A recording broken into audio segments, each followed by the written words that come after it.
Hey girlfriends, welcome back to Sister Girl Second Act. Today I'm making some juicy pork chops with a buttery gravy, simple and comforting and full of flavor. So, let's get started.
girlfriends, the pork chops are done, juicy, tender, and full of flavor. This was definitely one of those comfort food days. And listen, if you enjoy cooking with me and you like these conversations we have, I've created a space where everything is in one place.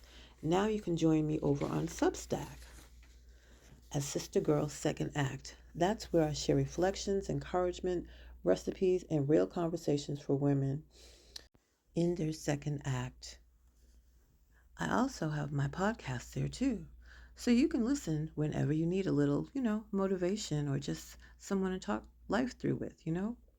The link is in the description. And don't forget to like, subscribe, and share this with another woman who might need to hear it. And lastly, remember, this is your time too. All right, see you in the next video. Take care.